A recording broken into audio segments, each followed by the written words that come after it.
Yeah, I'm recording it now. Okay. Are you going to be putting this up on the Reddit? Eventually. Oh, get me a pad. Well, I got a long day tomorrow at work by myself on the road by myself, so maybe I'll get it posted tomorrow there. Yeah, now that I got my pad, you probably will. Maybe I'll post it tonight. How about that? Well, See what Margie, kind of mood we're in. Margie, you know, if you just watch, you won't have to watch the recording again. No, that's not true, Jim.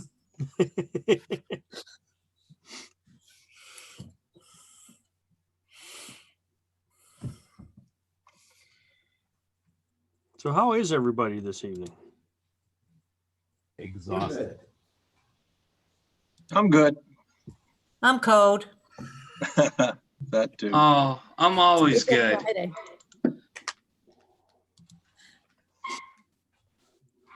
So was everybody as disappointed as me that we weren't able to see the fancy star in the sky? Hmm. Did you Oh, see yeah. my Facebook post? I did. I got a picture of it Yeah. in the app. In the Alps, did you say? App. I have an app called, I think it's Skyview Light. And you can like aim it wherever in the sky and it'll show you the constellations that are there. So I took a picture with my SLR of holding up my phone. Yeah. That's cheating. Other than that, it's just clouds as usual. Yeah. And, you know, like you said in your post, every time there's something going on in our sky, Yep. clouds. In any other night, it's Yep. clear and you can't see anything. Carol was really excited. Oh, I'm Mhm. sorry, go ahead. No, go ahead. Carol was really excited. She wanted to see it. I mean, she figured out the angle and everything else and then we realized that even if the weather had been crystal clear, it was below the trees. The horizon would have been below the trees for us. Oh, So she couldn't. She really wanted to. Once in a lifetime thing. Yeah. yeah. Yeah. Oh, There you are can't wait another 8 centuries for it.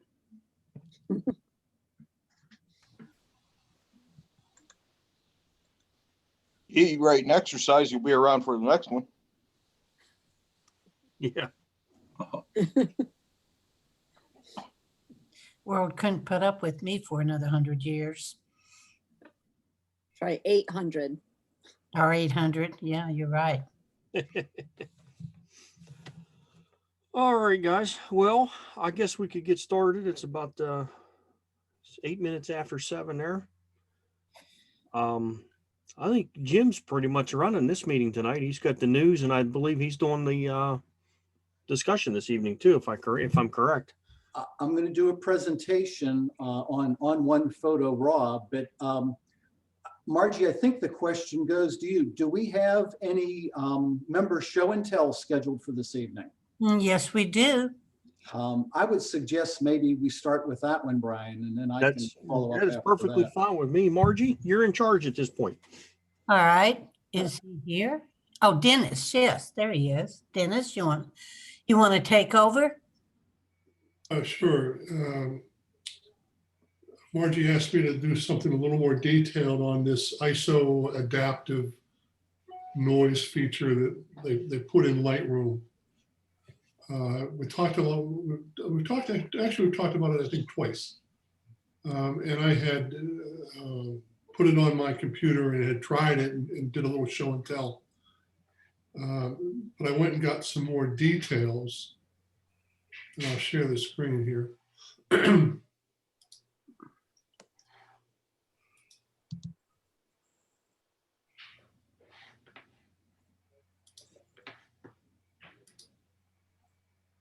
Get rid of all the trash. So I did a little PowerPoint, Lightroom ISO adaptive noise reduction. available since February of 2020, so it's relatively new. And what it does, and in my understanding of what it does has been refined some since I first talked about it. And I thought it was a magic tool, and it's not a magic tool. It interpolates ISO noise based on 2 or more reference images of your choice. So you have to pick a low ISO image and a high ISO image, and you have to adjust those both to the way you want them in Lightroom. And then you tell the software you want to make a preset, and then it will do that. And it's a very easy way to do ISO noise correction on import or demand. And what it does is it takes the data from the 2 reference images, and based on not an f-stop, but on stop differences in ISO, it corrects the incoming image, and seems to work pretty well. Noise reduction based on ISO setting. What I use is Greg Benz's existing preset, and that's what I showed you last time. And that is a Nikon-based data interpretation, and seems to work well on my images. Or you can make your own, and you pick 2 photos, one with low ISO, one with high ISO. You can have more than 2, but I haven't tried that. And then you go in Lightroom and look and develop, and look at the noise reduction parameters for the low ISO and decide if that's what you want. So you can adjust luminance noise or the color noise, whatever you feel you need to do. And then you do the same with the high ISO image. And you set in the high ISO, it's more noise. You set the luminance slider higher to a place where you're happy with the way it looks. Then you load, Then you load both into the Lightroom Develop module, and tell the software that you want to make a preset, and check one very important box. What the hell's going on? On the lower right here, this is a picture of the new Develop preset screen you get whenever you click the little plus. And you want to create an ISO adaptive preset. If you don't do that, you'll still get a preset, but it won't do anything. So you need to make sure you tick that. And once you do this, you're kind of set. You know, it's not something you got to go in, as far as I know, you need to go in and do every day. You know, once you have it set up for your camera, it works pretty well anytime you want. And somehow we can circulate this. There's a Greg Ben's video, this first one at the top. It's longer, but it's a very good how-to. And the second one is just the video part, not the talking part. The upper one has text and talk and a video. So that's that. If we bring Lightroom up, I have 3 images in the lower left-hand corner. Let me get it full size.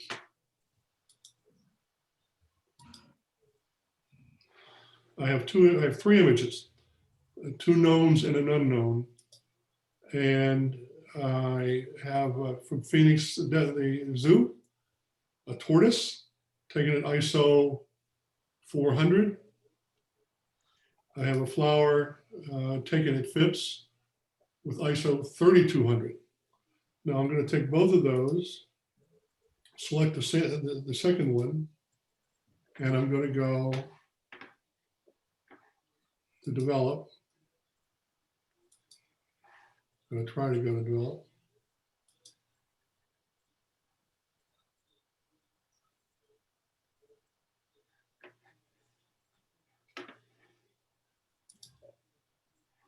I don't get my right panel.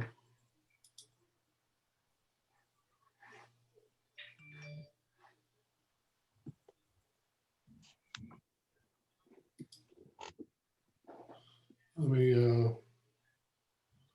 See if I can keep that present. And then I want to go and I want to look at the tortoise, and I want to say the luminance value should be 5. And then I can set color, whatever I want. You do want to set luminance value greater than 1, because if it's 1, it'll ignore the 2 entries, the detail and contrast sliders below. So you set it at least 1. Then I go and I get my flower and the luminance noise, and I can look at what the luminance noise does. So I go up to where I think it's nice. I'll do a little contrast, a little color. And then I'm going to go and I'm going to pick both of those. And I'm going to see up in the left, it says presets. I already have Greg's noise reduction preset in the system.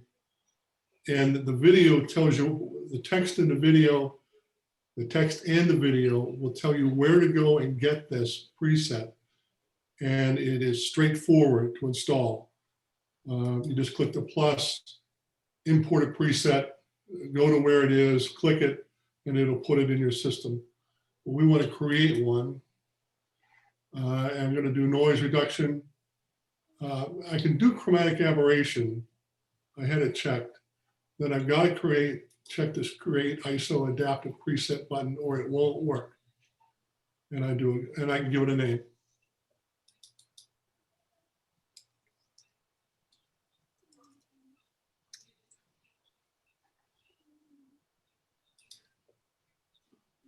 So now I have a SWG demo preset that will do the noise reduction. And if I pick my unknown here, there's an area of the image where there's a lot of noise. And if we pick it, noise more or less goes away. If I pick Greg's, I can't do it like that. If I pick the official one, still see some noise. And it all depends on how you set up your parameters. If I go back and I do it again, now if we look at in the right-hand panel under noise reduction, the values there are as we set in the initial setup.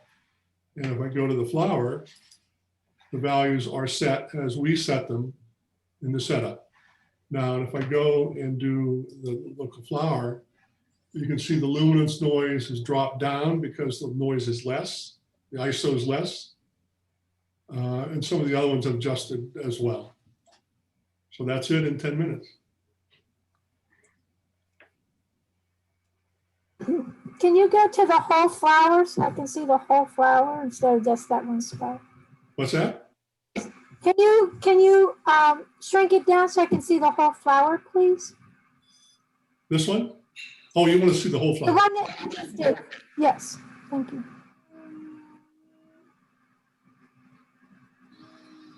Okay, thank you. So, and you can do this on import. You can do it if you take the preset, right click it, and apply on import.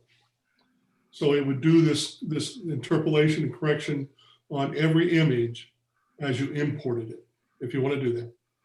But I find it kind of convenient to get an image. If I'm working on this image, I go over and I press the button and it does this little number on it and I'm done. So I've not tried it to do, a few hundred images from FIPS. And if you don't like it, you can always go over here in the history panel and step backwards and get rid of it. Dennis, what happens if you just change the luminance by itself on that picture that you have on the screen right now? Just the luminance. If I were going to do it don't do the right preset, now, just- in addition to the preset? No, without the preset. See the variance and all that. No, it would behave as expected. No, but I'm saying don't apply the preset to that, but just do a luminance change on the right-hand side and see what happens. I mean, the difference between the preset and you individually doing the luminance change. Well, that's as much as I can go. So in other words, you could use this as like a starting point, right? If you want to change it more, you could by moving the slide. Yeah, no, absolutely, absolutely. Yeah. You're not bound by what you've done here.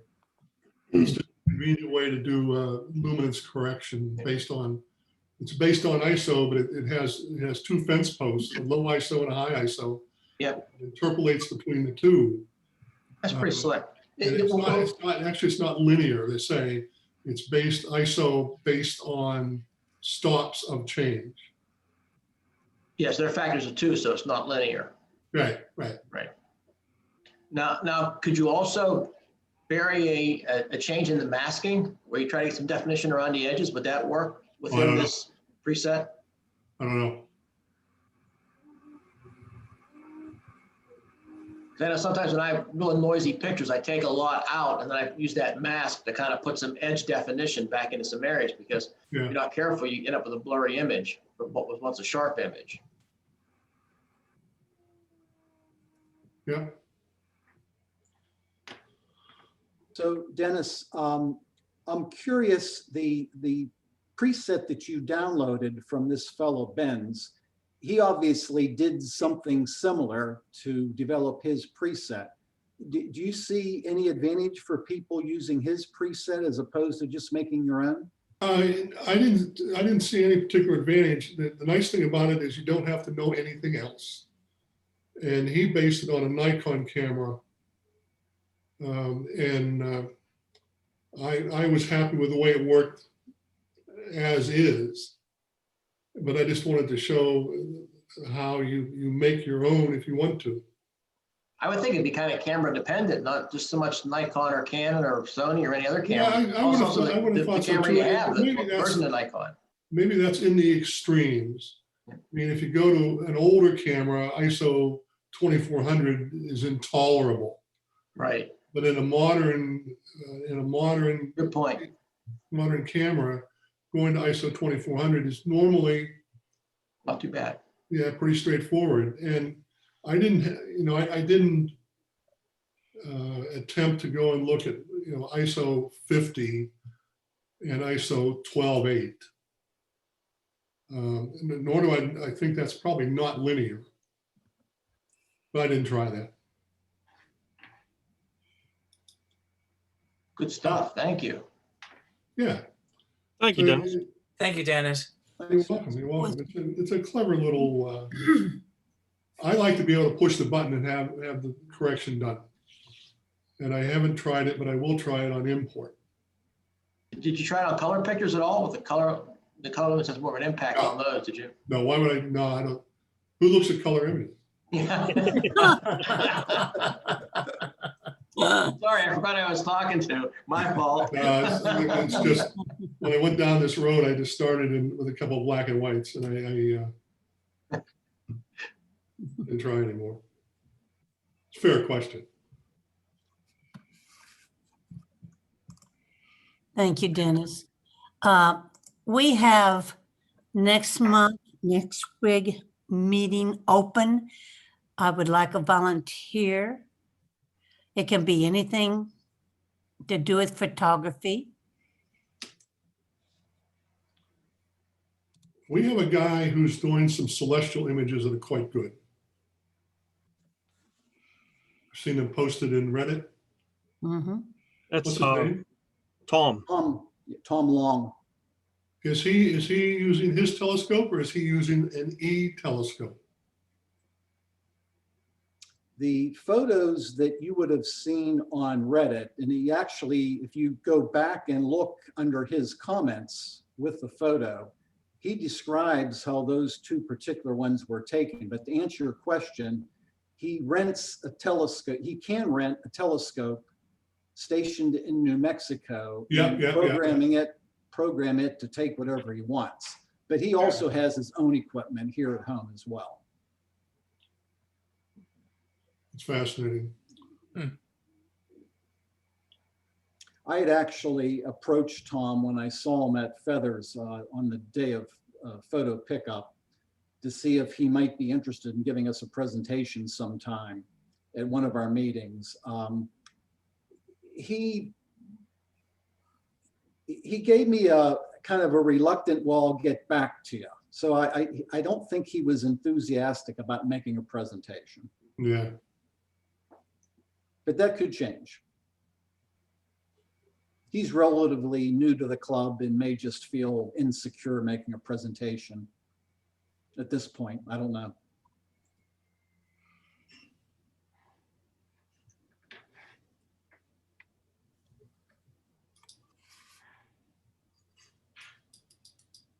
Okay, well, if anyone wants to volunteer, let Margie know. She'll be glad to accept your volunteering, just to talk about anything. You can actually just, you know, it can be as simple as showing a video of something that you really found interesting. You know, just keep it to about 10 minutes and move on.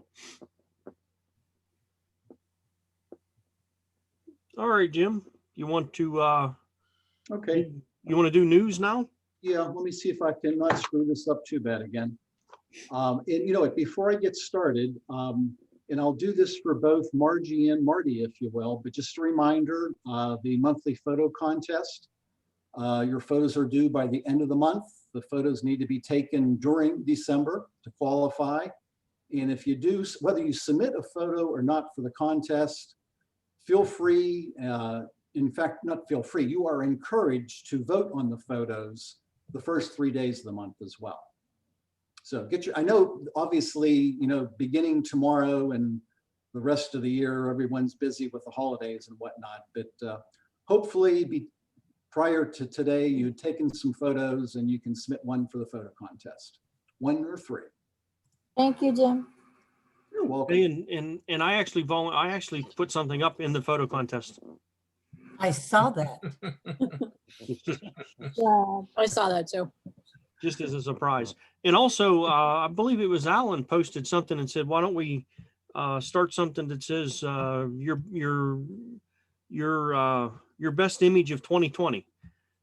And so I added a flare for that. And I turned, Alan, I turned your comment into, I added that flare to your comment. I think it was Alan. And mark that on there. And so if you want to participate in that, nothing big, we're not going to do any kind of contest or anything like that. But if you would like to add that to a picture, upload it and use that flare, and maybe we'll take a look at them at one of our meetings. I forget what we've got scheduled for January, Brian, but that might be nice to review the photos at either the January monthly meeting or SWG meeting. Yeah, we'll get it in there. I think that would be pretty cool. So feel free to post something on Reddit and use that flare that says, I forget what I named it, but you'll know what it is. It's best image of 2020 or something like that. Could we post a worst image of 2020 also? If you want me to make a post for that, sure. I asked Brian that, I emailed Brian that we should do something like that. You did? Yes, I did. Oh, okay. Or I was talking to you on the phone, whichever way it was. Okay. Well, it's up.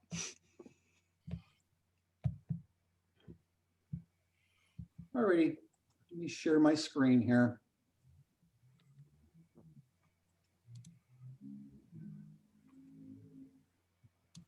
Okay, can you see my Zoom? Yes. All right, good. So let's see here, we'll get started. So we're gonna do in the news first. And Brian sent me this one the other day. Nikon to stop making cameras in Japan. So apparently up until now, they had at least one major factory in Japan and at least one other one in Thailand. And due to sinking camera sales and in order to try and reduce their cost of production, they apparently are switching or going to switch all of their production to the Thailand plant and will no longer be making cameras in Japan itself. So that's kind of startling, if you will. But I guess a sign of the times.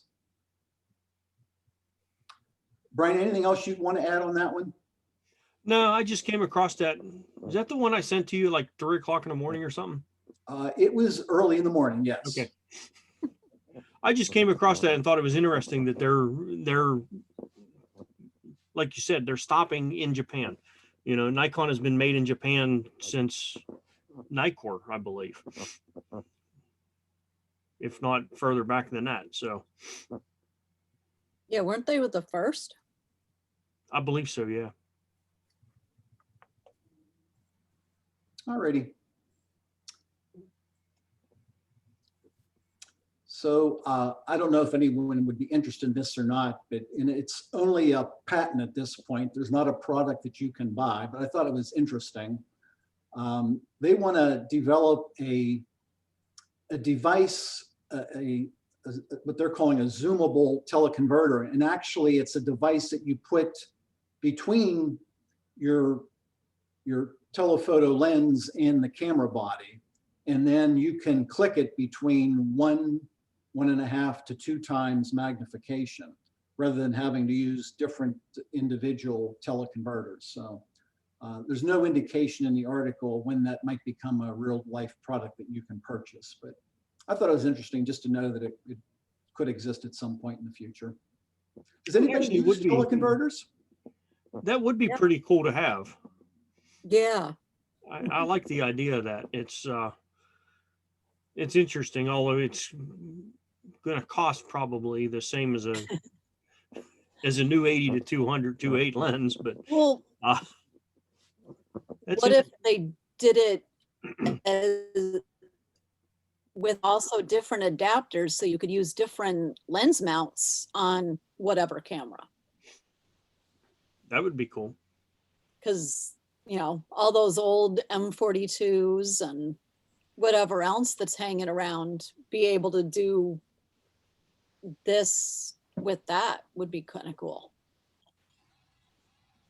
I've got the 2X for Canon. This is probably what it's going to look like, except it'll have the capability. I'm concerned about 1X. Usually it's like 1.5 to maybe 2X, but this is what they look like. This is the, let me turn it around here so you can see the Canon thing. I don't know this. But that's the Canon's 2X. Yeah. The extender EF. So it's the latest one. And now it's history. If that comes out. Yeah, it's pretty neat. Yeah. Oh, it works great. Still has the same issue though. It uses up a full stop, and or if you had F8, it's now F4, 5 or something like that. The F2.8 lens becomes an F4 or something like that, F4, 5. Yeah. Yep. Okay, another Canon tidbit here. And again, this is not something that's available today. It's something they're thinking about, and I guess have applied for a patent on it. And it's to place your shutter button with a touchpad. And if you're interested in this, you can go in and read the article itself, I guess. But in addition to being the shutter button, you can also use it for adjusting other settings, depending on your finger movement over the touchpad itself. I don't know about the rest of you, but all I can imagine is I'd be hitting the shutter and taking photos when I had no intention to whatsoever. I know what it'll do. It'll prevent you from giving your camera to anybody and say, take a picture of me. I think of the same thing. Yeah. And if it can be used for alternate uses, you probably never figure out what it was that got moved. I'm not sure I'd be interested in that feature, but Yeah. maybe somebody is. I don't know. Was interesting. Mm-hmm. Okay, this kind of reminds me back when back in the mid 80s when I got my first home computer, and it was a Tandy Keller computer with 4K of RAM. And then like the next year they jumped it up to 16K. And then the year after that went to 32K. And I thought, oh my God, how much RAM do you really need in a computer? No, I remember those days. And so here we go with smartphones. So Samsung has got under development a 600 megapixel sensor for smartphones. And I don't know, you may not recall, but sometime over the last year, we reported that they were in the process of developing, it was slightly, I think it was 108 is the number that comes to my mind, 108 megapixel. And of course, this is taking it a step further. And You think? yeah, well, now the one thing is, and maybe some of you who are more technically inclined as far as the camera design goes, but because a cell phone is only so big, if you will, there's a practical limit to how physically large the sensor can be. So apparently what they're doing to accomplish this is making the individual pixels much, much, much smaller. So I don't know what that does, even if you had a 600 megapixel sensor on your smartphone, from an actual take a photo, print it out, enlarge it, what is that equivalent to from a camera that maybe you or I would take today with a 20 megapixel or a 40 megapixel camera? Well, I'll jump in here and say more power to them, because every time they figure out how to make a high quality pixel element smaller and still high resolution, that's a big thing for the larger ones. For the conventional ones now, with your basically what we call the full frame format, the most we have now is like 40 in the Nikons and maybe 50, or then the larger cameras. But sticking with, say, full frame format for 35 millimeter DSLRs, if they can get 600 megapixels out of a sensor that is half the size of your smallest fingernail, that's more power to them, because it's just that much better for yourself, especially when you want to crop. And sooner or later, you almost always, nobody's perfect, no matter how you try. Sometimes you're going to be caught having to crop in, and that means that it doesn't matter that you cropped in a little bit, because you had 600 megapixels, now you have 400.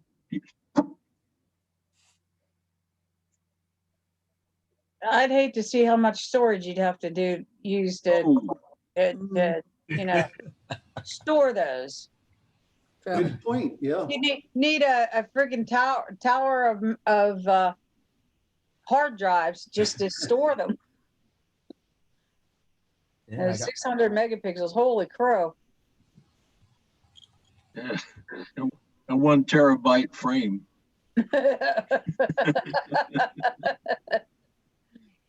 That's about it. So stay tuned. They keep on getting bigger and bigger. And we kind of reported on this one sometime in the last few months. I think maybe at the time it was for iPhones. So ProPhoto flashes now have an app that you can use with your Android smartphone to fire off flash when you're taking photos. So again, maybe all of our cameras are going to be obsolete in a few more years.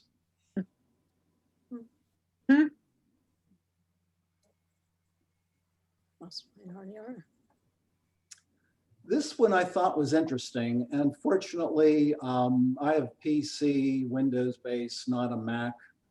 And I don't know about the rest of you, but when I go out and bring back a couple of hundred photos from shooting somewhere, the worst part of post-processing is going through all those damn photos, figuring out which ones you're going to keep and which ones you're going to trash.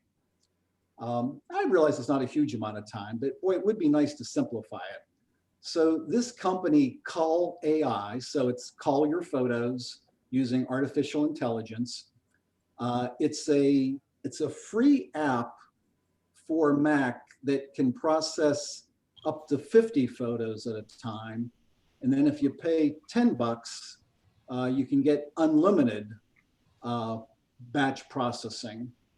And the quote in the article is, can identify, quote, objectively bad quality photos. So Margie, perhaps your suggestion for the, no, that was Suzanne, I'm sorry. Suzanne suggested the bad photo contest. We could use software like this to pick the photos for us, if you will. But anyway, God knows how good it would be and whether you could trust the software that it happens to filter out what would have been the best photo of the day. But I just thought it was interesting. More use of artificial intelligence for post-processing. I really don't like that idea at all. There's a lot of times that I deliberately blur my pictures or overexpose them, depending upon the situation. That gets into the artistic side. And I wouldn't want them to go through there and say, hey, this is out of focus. Let's, call it. Yeah. I would I'm going to say be in complete control of my pictures. I would say that the person that's going to benefit from this is the wedding photographer.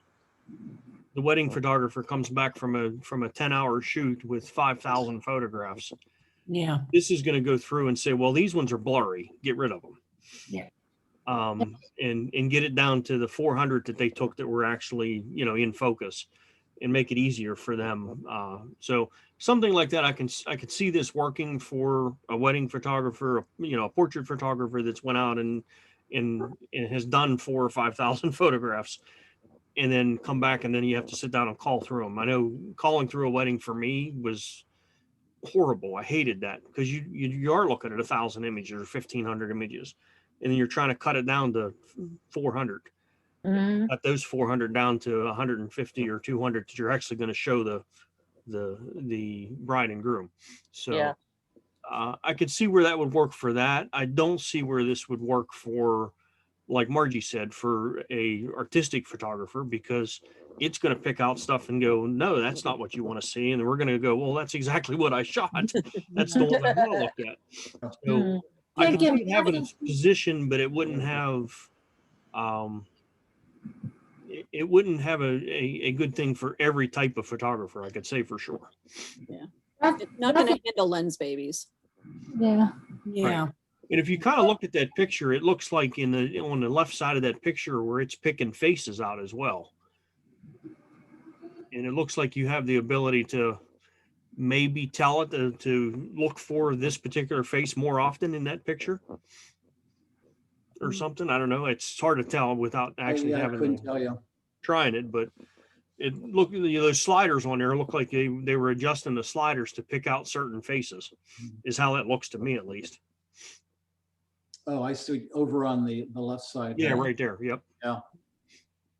Oh, well, you know what? That might be like a priority. I want this person in focus. I don't care about the rest of them. Right. Yeah.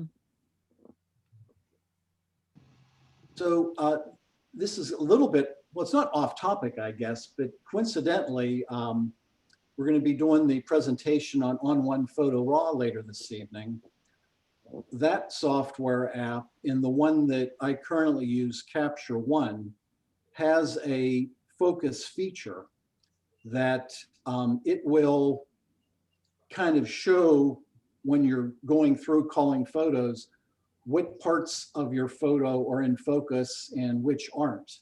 And I've used that occasionally. It's kind of helpful. It's not always as accurate as you would like it to be, but it's an attempt to identify in focus areas. So if it was 10 photos of the same person, you could tell which of the 10 had the most focused areas or where the focus was or wasn't. Do you use that, Beth? No. Nope. You know it exists though? No. Nope, it does. I haven't seen anything about that on any of the videos that I've watched. So, all right. although we'll see shooting it with a tonight lens when we baby, get through the software, I'll point it out. You have to show me where that is. All righty. Okay, so that's that one. So this is some photos from the Wildlife Photographer of the Year contest. There's some interesting ones in here we can go through.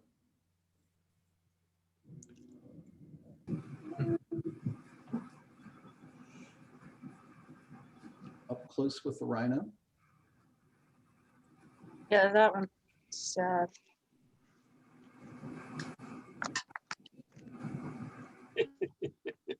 What's the chance of getting that shot? Yeah.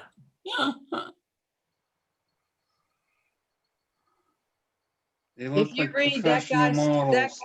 if you read the article, the guy that took that shot was waiting for hours to get them. And the only one that's missing in that photo is the father. That's mama and all the babies. If you look, the one on the far right is actually is his body's the opposite direction of the red. Oh, Mhm. yeah. Yeah. Yeah, it's got his head completely turned. Yep. Interesting. And that shot with the rhino, was the last white rhino in male rhino in the world. Oh, cool. So I'm going to show you this next one, and you'll have to see how long it takes you to figure out what the hell you're looking at.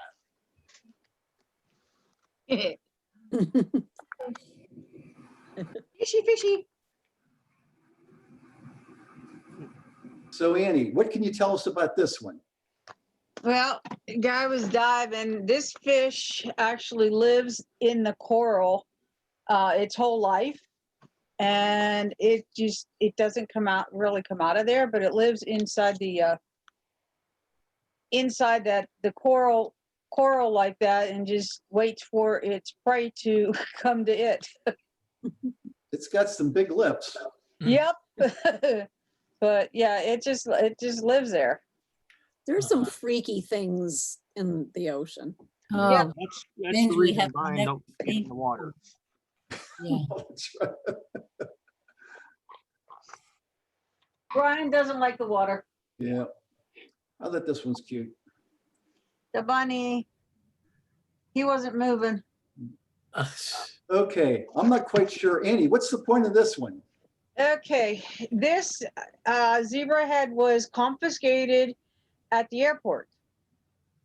Somebody was it was actually poached and was trying to get that back to the US.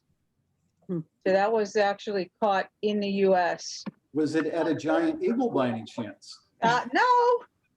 But they must, I'm guessing that they keep the buggies at the airport just so they can, it's easier to transport some of the stuff that's confiscated. Okay. That's really disgusting. People do that. All right. Here's Bat Lady. I like bats. Yep. She takes in the abandoned bats and raises them. Yeah. We had some in our house, and I just love them. I mean, they're really tame. I can pick them up. Yeah, I like them. This is a rare, I forget what the name of the animal is. It's a rare animal. And the guy put in a trail camera just to get a shot of this particular animal. And he happened to get a head-on shot. He was just really pleased with getting that shot. Hey, Brian, this brings up an interesting point. For our photo contest, I wonder if trail camera shots are allowed. I would think so, because we can set up our cameras outside and we can be quite a ways away and, be able to use a remote and take a picture. So what difference does it really make, except for we're not taking the picture? Yeah. Rex does that with his birds outside. So yeah. Right. Sets his camera up and waits for him to show up, and then hits the clicker from inside. Yeah. Yeah. I think the idea of a trail camera, though, is it's a motion detector sense. So when the critter comes in the field of view, it begins snapping pictures automatically. So you don't have to be there. Is there anything we can add to our camera to do that? Well, I borrowed a night camera from a friend down the street a year ago to do that, because we were trying to figure out what was tearing up the bird feeders. I remember that. Yeah, this The guy did Nikon- some, You see the Nikon N90, which was from quite a few years ago, Mhm. had that as a setting in it that you could set that up, and it was a lot of wedding photographers used that. They would grab that, would use that camera and set it up at the entrance to the reception. So when they were calling the couples in, that camera would pick up the movement as they came through the door and take the picture for them. That way the photographer could be in two places at the same time. I like that. oh, So that Yeah. process has been around for for a while now, as far as on actual DSLRs. I don't know if it exists on any now on DSLRs. The N90 was a film camera, but I know that was a big thing back when it came out. A lot of photographers used that. Our old Olympus E4, E5, and we're talking a 5 megapixel camera and a 4 megapixel camera. They had I had the word at the tip of my tongue and forgot it, but basically what it does is it'll take a certain number of frames per second, and you can set it for a whole day, or you could set it for a long period of time. I forget it. I forget the name. I'll have to look it up. I had it on the tip of my tongue, but both of the cameras have it. Basically what it does is you set it so it takes a picture every minute or every 5 minutes or whatever you want. Rex, I'm not sure what the Olympus calls, but I think it's an interval timer. Intervalometer. Yeah.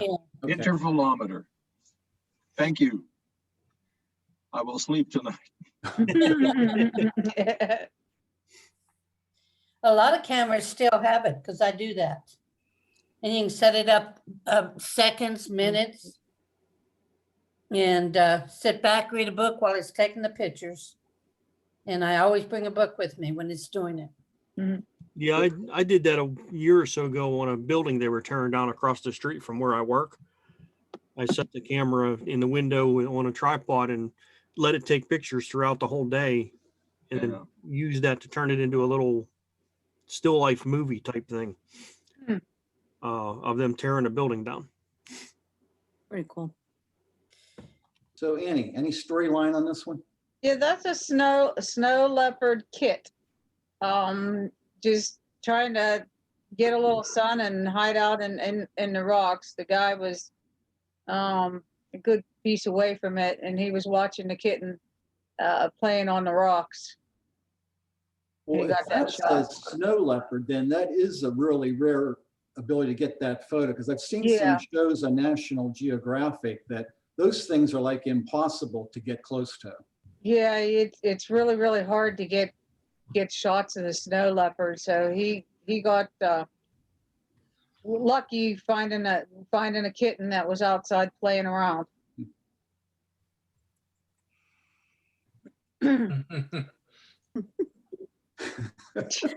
Yeah. Just smile at that one. Yeah, the guy just got lucky that the lizard decided to hang out on the fence. It was down South America somewhere. Annoying.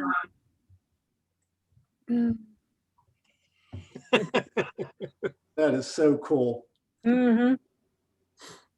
And Moose decided to come and say hi to the dog. The look on the dog's face is like, can we go? Yeah. Mom, can we go? Mom, can we go? Yeah. Enough. That dog just it looks like the one that I used to watch, Sissy. I think the moose was hitchhiking. Maybe. Now the guy that took this photo, he did a lot of research. It took him several months to just figure out when to be able to get the shots of all these birds at the same time. What city is that in the background? I think it's over in I'm thinking Thailand. It's overseas somewhere, but I'm thinking like Thailand, someplace over there. I was in Bangkok. I was assigned in Bangkok and Chiang Mai, and it could be. Yeah. The terrain looks awfully similar. Yeah, I know it's over there somewhere. Like I said, I'm thinking it was Thailand. That would be Bangkok. So I'm curious, the blue color cast, what people think of that on this photo. I don't like it. I love it. Yeah, I think it works Yeah, I don't like it. because the birds are still white. Yeah, They have a blue tint to it. Do you think the birds could be a little whiter than they are? Because they still have the blue cast in my mind. Yes. yeah, Well, air quality being what it usually is in other places could be a factor too. yeah. Because I mean, the city's hazy, so I don't remember what time of day it was, but he did a lot of research for months just to be able to get this shot.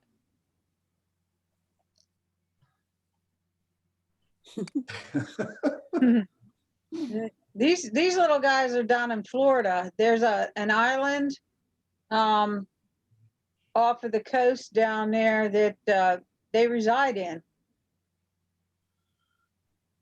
That was in Florida. You know, it's a cool photo without the car.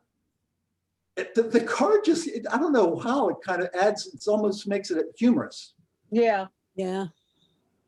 but yeah, this is an island down off the coast of Florida, and the ground owls reside down there. This was guy, he's training the bears. He's over in Siberia. Fortunately, they're chained to the wall. Yeah. Yes, but that's, you know, like I said, he's a bear trainer and he's training the bears. For what? Circus. The bear there is saying, step a little closer. Just a Come couple. on, baby. Let me get a hold of you for chaining my ass up. Yeah, I see that. Mm-hmm. Yeah, that's cruel. The sharks are sharing a seal. Oh, is that what that is? Yeah, munchy dinner. I think there's a school of tiger sharks. That photographer must be brave to go down to that level with all those sharks while they're feeding. Yeah. Well, hopefully he's in a cage. It's a trail Okay. camera. It's a trail camera, Bob. Yeah. The what? It was a trail camera. Oh, okay. Yeah. Remote sub with a camera in it.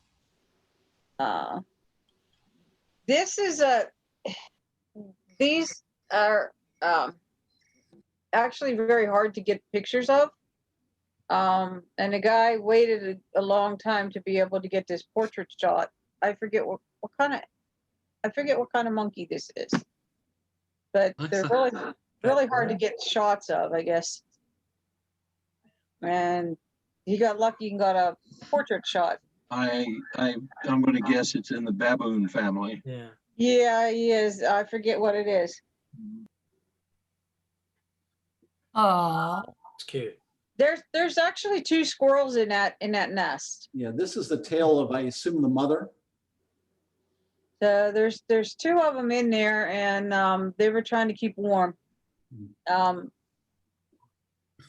just got the shot. that's a real good shot. These 2 beavers, I guess, live on this guy's property, and this is their favorite spot to go and eat. So you got a good shot of them there.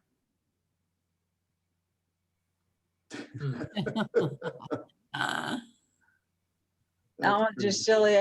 It's somebody's pet, and he was riding down the street, hanging out.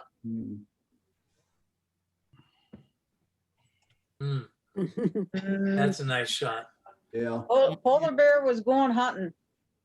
That is nice. That took bird's some like, I'm time. getting and out of here. I bet the photographer waited a long time for that shot to appear. Mm-hmm. Yep. Oh, cool. Yeah, it is. Interesting fire line. I don't see the animal in this one. No, that was just that's exactly what that was, a controlled burning. Yeah.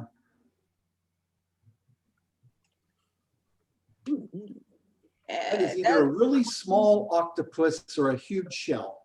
Actually, it's a small octopus, and he got washed ashore and was hiding out in the shell.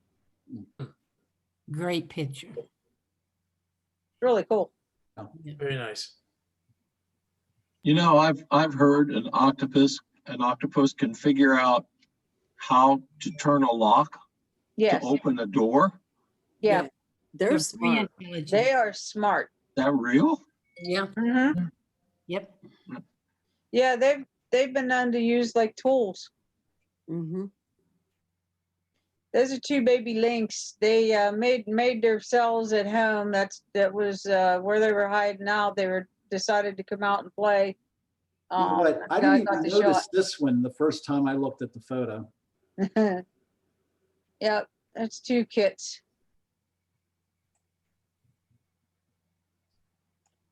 And that's another lynx. They're Drain pipe. guys pointing out, the wildlife, how they're being forced out of their natural home. Yep. That's crazy. Sea turtles. It's pretty cool. Again, the timing of the shot. Yeah. Looks like a factory in the back. They're actually piles from An old pier or a dock. Yeah, pier. Forget where it said where sea turtles are very abundant in this area, in that particular area.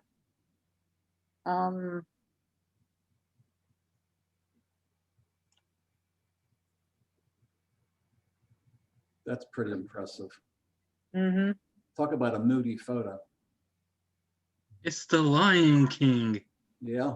He absolutely is. And I think that was it.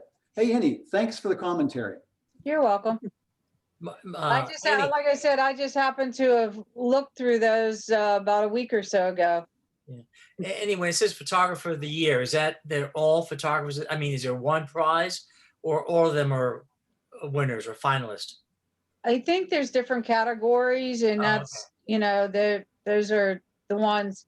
It says you can cast your vote for favorite image in the People's Choice competition here. So. Okay. I looked up the picture of the flamingo from Joseph Dominic's picture. Yeah, I saw that. Yeah, it was at the Mai Pao Nature Reserve in Hong Kong, off the in the Bay of Hong Kong. Okay. I knew it was over there somewhere. Okay, this next one, I think it's a relatively new app. It's in operation, I can tell you that. It's called Gear Up, and it's a marketplace for photography equipment. If you're interested in pursuing that. And in the article, and to be honest, Margie, you could probably comment on whether it's how safe it is relative to something like eBay. But I believe the company does basically hold the money as the transaction is transpiring, so that the person gets the equipment and you get your money after everyone's satisfied. And they take a 6.5% cut out of the sales cut, or the sales price, I'm sorry, plus a small fee.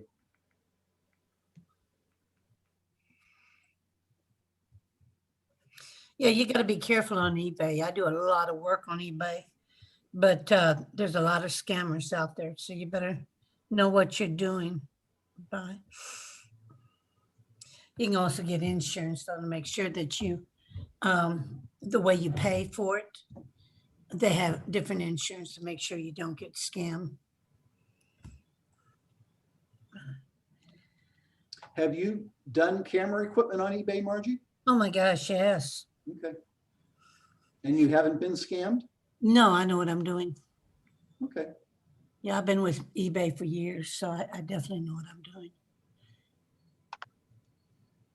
Yeah, Oh, you well, just you got know your what? last lens off of eBay, right? Yep. I've bought and sold camera equipment both on eBay. Mhm. And like Margie said, it's just a matter of paying attention to what you're doing with that, really. And when you're buying something, don't send any money, friends and family. I'll just tell you that through PayPal. Yeah, that's right. So What was that anybody- again, and I Brian? don't care if you're buying it from Facebook or if you're buying it from eBay or anything. If they asked you to send the money, friends and family, tell them no. Oh, Right. That's right. Unless you're sending money to me, friends and family. Yeah. Well, and I'm saying that just, out of context is unless you're sending to somebody that you truly know, you don't send money, friends and family through PayPal because it's not insured. It's not covered by PayPal. Yep. So if you're buying something and they say, I'll send the money, friends and family, run the other way. Well, speaking of selling camera equipment, Dennis, I think maybe it was you that had a couple lens for sale, maybe within the last month or two. I have still a 100mm macro Okay. for Canon. Did you sell one of them then, you're saying? No, Oh, And what are you asking for it?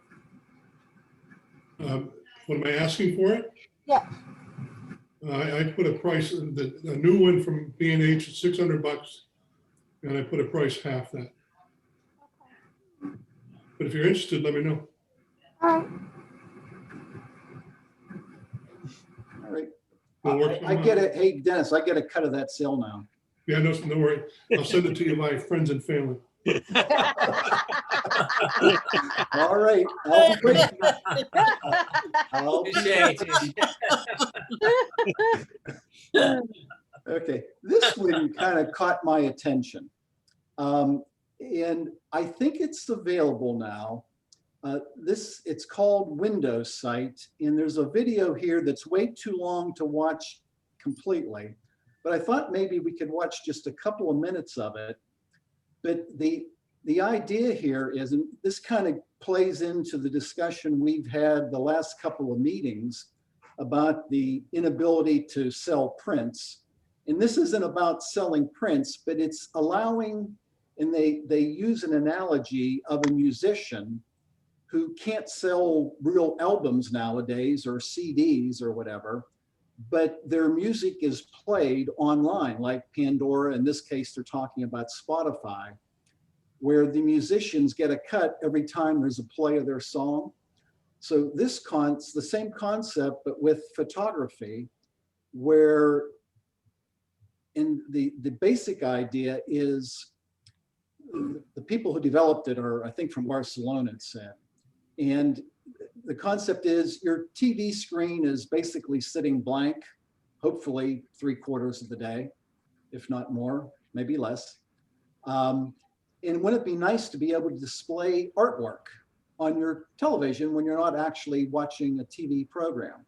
So the concept here is photographer or other artist can have their works available for play, if you will, on TV. No. What about your own work? Well, I assume it's available, I understand, for anyone to sign up for it. For users, where is it here? So there's a free plan, but all you get access to are thumbnails of the photos, which seems like it just defeats the whole purpose of the thing. But for 17 euros per month, Whoa. I think it's like $20 a month, you can play however many photos you want on your TV screen at home. And what the company does is they take that 17 euros and that's what they give to the artist to compensate them for the playtime of their photos or artwork or whatever. So I can display mine on my TV and pay the $17 a month, and then get the $17 a month because it's my photo. Margie, I don't know. You'll have to investigate that one on your own. I doubt it though.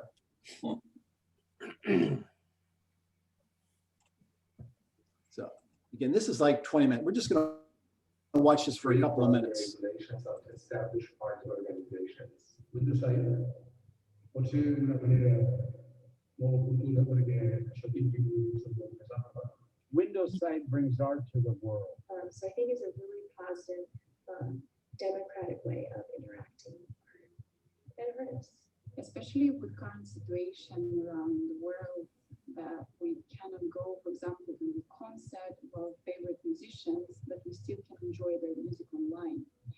So the same way, Windows side brings you much closer to the artworks of your favorite artists without going to the exhibitions. So I think that's great. Obviamente, la mejor forma de ver arte, de construirlo, de poder vivir el arte siempre creo que va a ser presencial, pero en época de pandemia yo creo que la alternativa de que el arte nos llegue a casa mediante una app y pueda enseñarnos cosas nuevas y pueda también llegar de una forma con criterio, con una selección. Creo que es una forma muy interesante de traernos la arte a casa, de la misma manera que nos Windows site is based on three main pillars. Number one, it's a streaming platform with a subscription model. The idea behind the temporary possession movement is that you can enjoy something without having to own. In our case, streaming allows us for a high quality display of any artwork. We can store the high definition files from the artist safely on our servers and stream them directly to the user screens. With a subscription model, we can give you unlimited access to 100% of the content on the platform. Thanks to Windows side, you can watch art in streaming on your TV. I knew I wanted to jump on board with Windows site right away when they explained to me the subscription system. The first thing that came to mind is that my print collectors sometimes tell me that I have too many choices and it's hard for them to pick one. So instead of having to limit their favorite to just one, Windows site actually makes it possible for my customers to literally enjoy a different printed line every day of the year. A día de hoy, el streaming en el arte, como quizás en otras muchas variedades creativas, como es la música, el cine, etc. Okay, so I think that kind of gives you a gist of the concept and what some of the artists thought.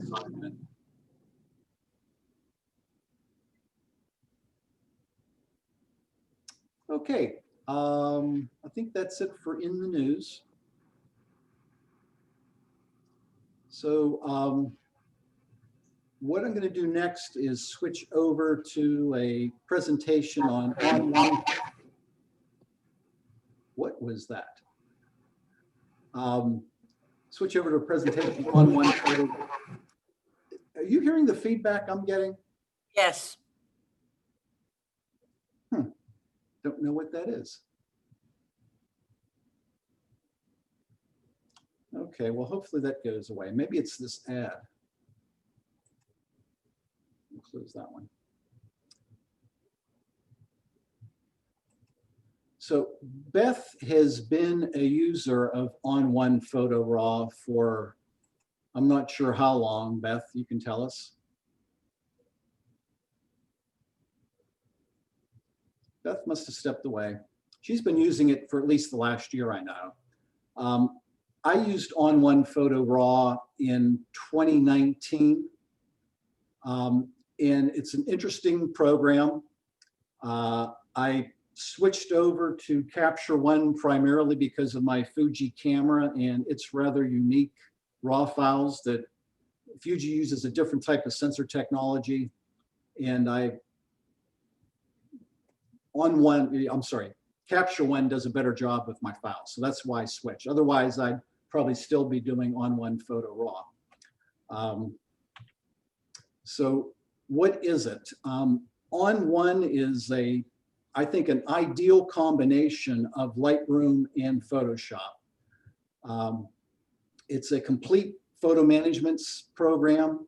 It does raw editing, and it does not everything that Photoshop can do, certainly, because obviously Photoshop is geared to all kinds of graphic arts. But On1, I think, probably does, from a photography standpoint, as much as Photoshop can do. And that may not be completely true, but it's certainly approaching Photoshop in that regard. How much does it cost? There's both a subscription and a perpetual license. The perpetual license is $100 a year. And my experience with them is they'll typically do a couple of updates during the course of a year. They've been really adding to their capability over the last couple of years or so, rather significantly. And then last year they came out with this monthly subscription program that those of you who are using Photoshop and Lightroom will probably be very similar to what you're experiencing, where there's a cloud-based feature so that you can take photos with your camera or your phone and edit them either from your phone or your iPad or your desktop or wherever you want to do it. And it'll synchronize your edits for you.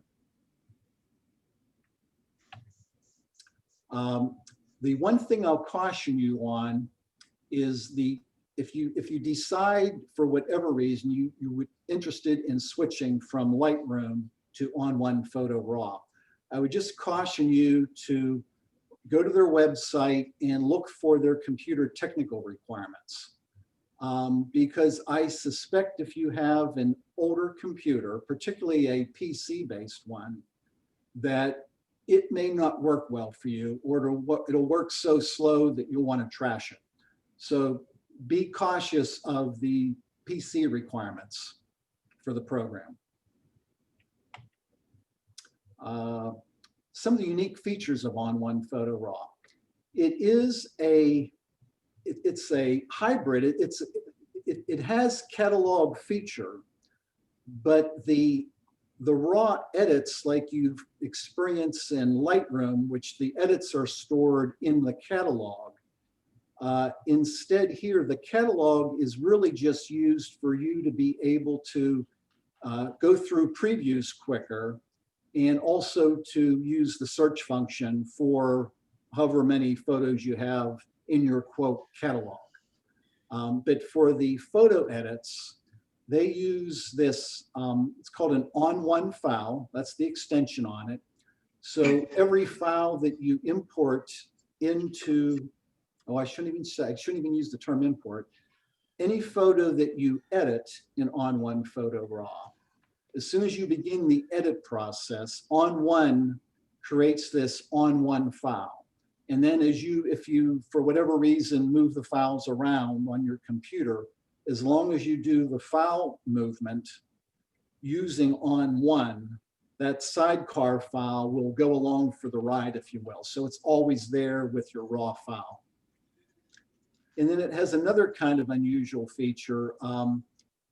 If you use layers to create maybe a composite, or you're blending for some purpose, or if you make an HDR out of 2 or 3 or more photos, or if you do any focus stacking, or focus stacking, it creates another file that's called .onphoto. And same thing with it, it goes along for the ride. And why these features are different, I know if you do a panorama in On1, it saves it as a TIFF file. We've already mentioned it has layers. When we get into the program itself, it has what I'm calling user-friendly masking. I never used Photoshop per se, but I have used Photoshop elements. And over the 4 or so years I've been in the club, and every time either Paul, when he was in the club, or Brian, when he does his demos on using Photoshop, I'm fairly good at getting up to date on software, regardless of what the application is, but I have struggled with the commands and the menu system and how to do masking and the layer manipulations in Photoshop. And I got to tell you, on One Photo Raw, it is so user-friendly in that regard. It's almost natural and it's self-evident on what you need to do for that purpose. So if you struggle with Photoshop or you avoid Photoshop because of those struggles, you might want to consider On One Photo Raw. It has presets or styles that some other programs use the term where you can immediately apply the preset to your photo if you want. And then it has a series of filters, and Beth's going to help me out on this one when we get to it. And the filters apply different effects to your photo. And the filters can be either applied to the entire photo, or you can mask them to individual sections as you would like. So what we'll end up doing is there's an import. I'm not actually going to import any photos, but the import feature would be literally identical to what you would experience in Lightroom. There's presets that you can have if you want to rename the photos upon import. Kind of the standard stuff. I don't think it's any different whatsoever than Lightroom and the import function. The library panel, you can select photos from the library for panoramas or HDR or focus stacking.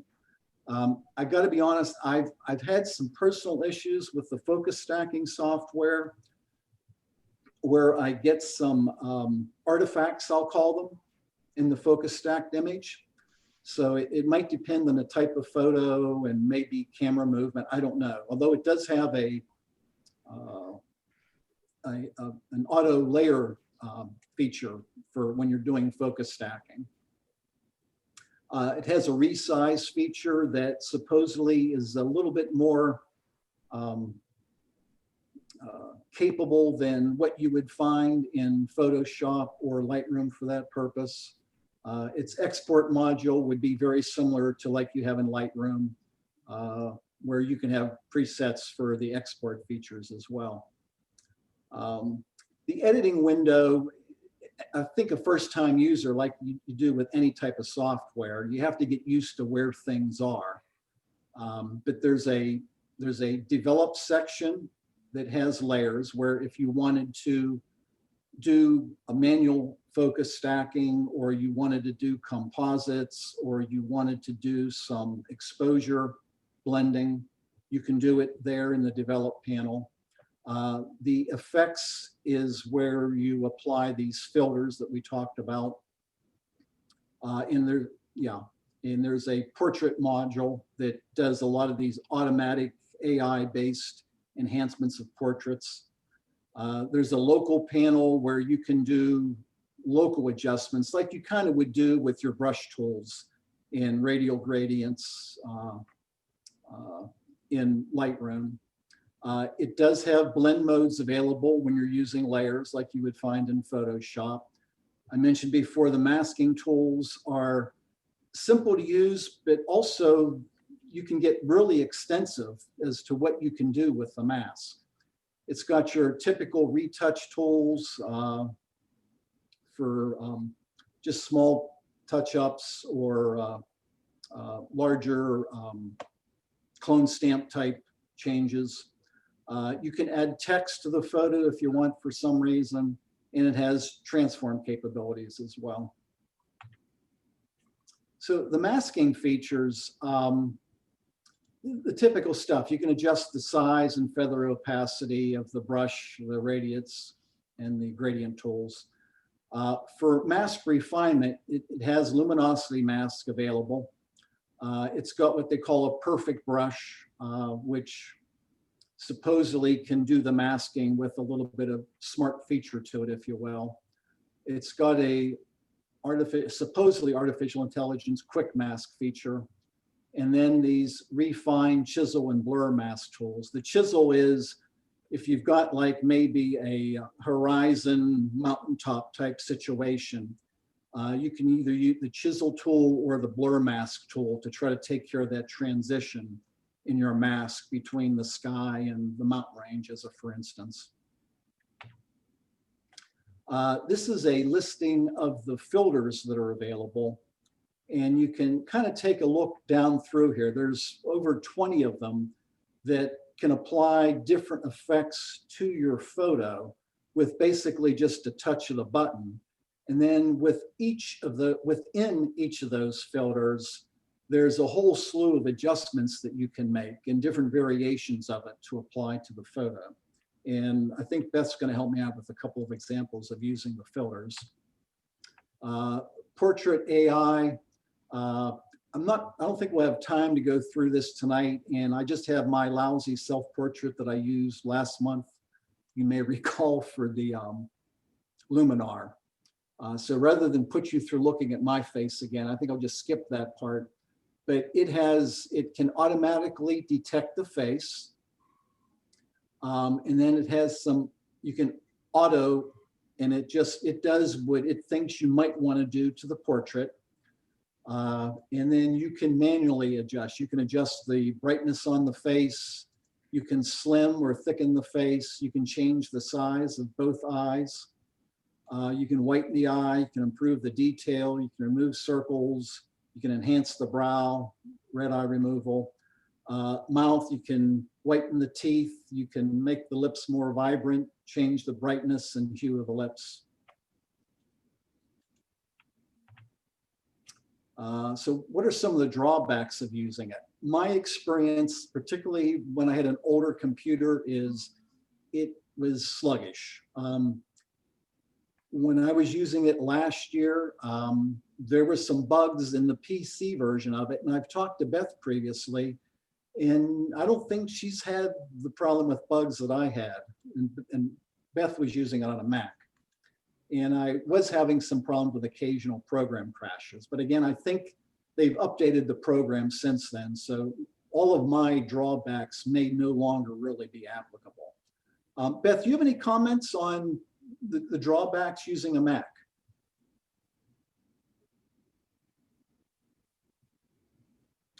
Beth, you're either muted or did you leave us?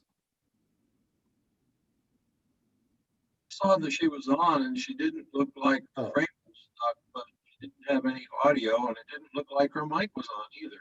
Oh. I mean, it didn't look like her mic was muted. So Beth, can you hear us? Hear her. Oh, she's shaking her head. Okay, but we can't hear you.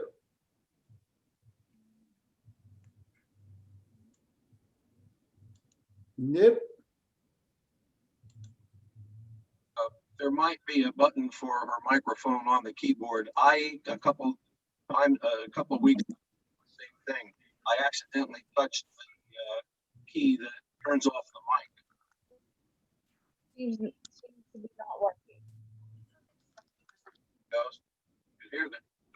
Heard something?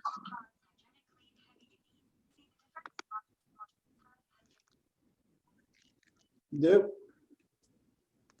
Oh, well. Sorry, Beth. I was hoping you were going to help. No. Oh. Try it again. I thought I heard you for a second. Heard me.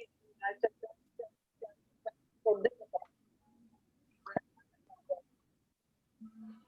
nope. Sorry, Beth. So this is just a screenshot. They added new products in 2020, and I'm not familiar with them, but this has to do with the online service, if you will, the On1 Sync service and the mobile app. And then I don't think they came out with the video app yet, to be honest with you.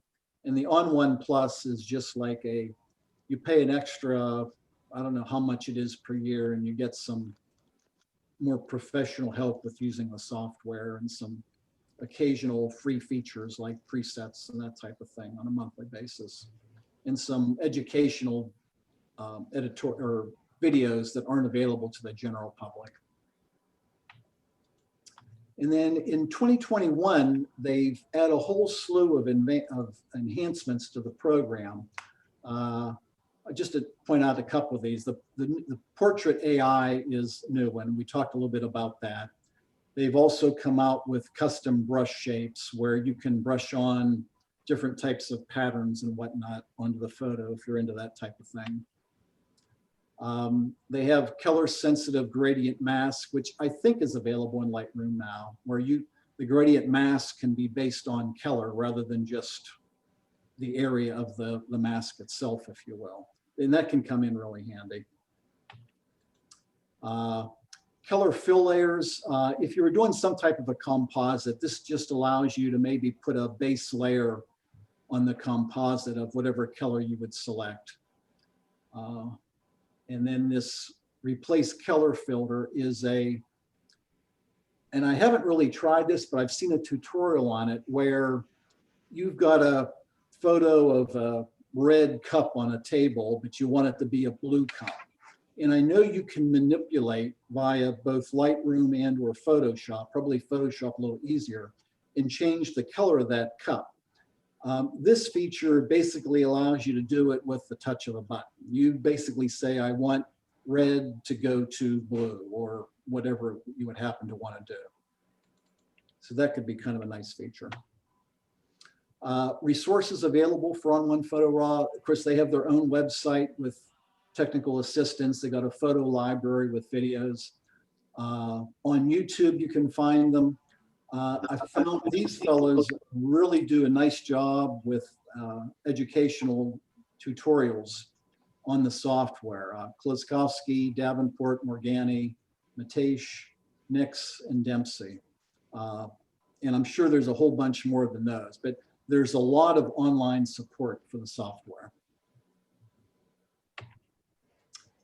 And this one, for those of you who are thinking, as I went through this, I've got so much time and effort invested in Lightroom editing my photos.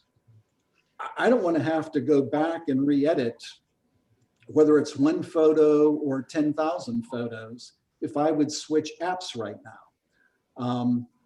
So what Photo Raw has available is a means for you to basically take your Lightroom catalog and transfer it into On One Photo Raw. It takes a look at the edits that you did on your raw photos in Lightroom and mimics them, if you will, so that you now have a similarly edited photo in On One that would look pretty much like it did in Lightroom for you as you did your edits there.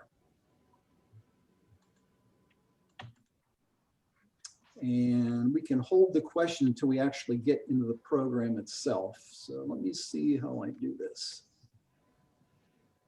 And Beth, while I'm doing this, you want to try talking again? It's kind of cutting in and out, it sounds like.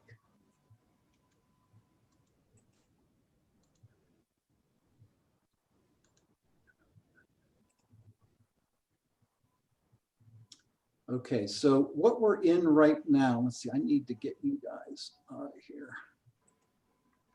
So this is On One Photo Raw, and I know this will be difficult. You're not familiar with it, so I'll use the cursor just to kind of point out a few things here. Right now, we're in the library section of the program. I told you it would be very similar to Lightroom. These albums are, I guess, what you would call collections, I believe is the term in Lightroom, where you can set, I'm sorry? I tell you what, just out of curiosity, can any of you talk? Can you hear me? Yeah, was that Michael? Yeah. Okay, I hear you fine. And I heard Rex earlier when he was talking. How about me? Margie's fine. This is Rob. Rob's good. Can you hear me now? Was that DL? That's me. Yeah. Okay. Suzanne? Can you hear me now? Oh, there you go, Beth. Talk some more. Can you hear me? Yes. But it's not lighting me up around my, it's not lighting up the box around my picture, but I can see the green on the mic on the bottom. Okay, well, I tell you what, you are coming in just fine right now, so don't do anything else. Don't move. Okay, I won't touch anything. You're good. Well, tell it now that you're back though, Beth, that slide that I did earlier with the drawbacks, are you having any issues using your Mac? Occasionally it has crashed. Occasionally it'll temporarily do something wonky. Like I'll finish editing something and I'll go back to browse, and where that image is in the whole grid of everything will just be blank. But then the next time that I open up the program, it's fine. So nothing that's gone weird has ever been repeatable. Okay. So yeah, there's occasional things, but you know. Gotcha. So in the library module, you've got the star ratings, and again, it's been a while minutes. So this photo here, if I can assign it a 3, there's the 3 up there. It's got the Kellers, which I think are just numbers like Lightroom. Oh, actually, let's hold on, wrong number. There we go. There's a 6 happens to be red. So it's similar in Lightroom as far as the stars and the Keller labeling. And if you would decide to switch over, the star, actually, I think the stars don't make it in the trip, but I know the Keller, I'm sorry, no, it's the picks. The X's and the hearts and the neutrals don't convert over from Lightroom, but your stars and your Keller ratings will come over. Your keywords will come over. Of course, all of the metadata that you've got will come over in the transfer from Lightroom into On1 Photo Raw. So I mentioned it's got the albums, and you can make smart albums up, I'm pretty sure, although I never used that particular feature. Beth, anything else on the library that's worth talking about? I'll get into mine in the January meeting because I use mine differently.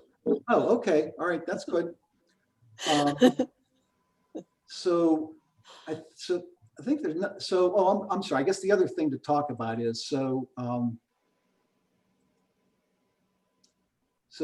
again, I'm not going to, this thing, you don't have to import your photos. So I just went to this particular folder on my computer, and these happen to be my COVID-19 photos of Zoom calls with the family. I didn't have to import any of these things if I didn't want to. The only reason to import them into the catalog is if you want to do searches using keywords or file names or camera type, model, aperture shutter speeds, any of those things that you want to search through, or you would search using Lightroom, you can do an On1, but they've got to be cataloged before you can do that. But you can catalog an entire drive. And you can, that's correct. It takes a little bit of time, but yes, it definitely does that. But the nice thing is, if you don't want to do that for whatever reason, you just want to find a photo on your computer, regardless of where it is. This is, in my PC, this is basically just a complete duplicate of my Windows Explorer. And I could go anywhere in any of my drives, find a folder, and begin editing it. And as soon as I begin the edit process, it creates that .on1 sidecar file that holds the edits, that holds the edit information for the photo. So let me just, here's the preset panel over here, and it has everything imaginable as far as presets that you might want to apply to your photo. And I think I recall you don't have to go into the edit module to do that. So I can just pick one here and it applies it to the selected folder. Or if I wanted to select a whole group of photos and apply a preset to it, it'll apply it to that whole group of photos. So if you're into using the overall presets, it's got a ton of them, and you can buy additional presets online. On1 makes them available to their On1 Plus customers almost on a monthly basis, different types of preset packs. So I think that's about it as far as the library. Does anybody have any questions about the library module before I go to develop? Okay. From the library module, if I happen to have, let's say these were 3 regular exposure, low exposure, high exposure photos, I want to do an HDR, you select the photos and you click the HDR button over here, and it'll do the HDR composite for you. Likewise, if they were panos, select the pano button, it'll stitch the pano together for you. The pano feature, I think, has worked pretty well. Beth, have you done panos? No, I've I not have had some any I issues. should try, but no. I'm sorry, I interrupted you. I'm sorry. I have a few that I should try, but I haven't. And they're actually scanned from film, so. All right, so let's see here. I want to go.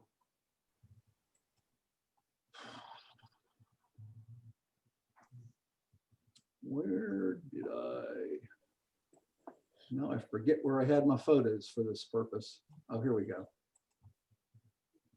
Okay, so we're going to go over to the edit module. And I got to get this out of the way. So we were in browse, which is the library. We're going to go down into edit, or over into edit. So here's my photo. And again, here's the presets. If I wanted to select a preset to apply to the photo, which I don't really want to do at this point. So it's got a navigator screen here if you're zoomed in and you want to move around in the photo. It's got the histogram here, information on the camera and the settings, editing history. And Beth, unless they change this, when I was using it, the history was effective and usable during the existing session. But if you would close up the program, the history disappears, it's gone. I think so. I've never used the history in this, really. Okay. The last I used it, again, that was last year though. The history, it was new to the program and they added it because people wanted it, but it disappears. But don't take that as a negative, because I think as we show you how you edit your photos, you really don't need a history panel. Right. Because you're going to edit not like you do in Lightroom.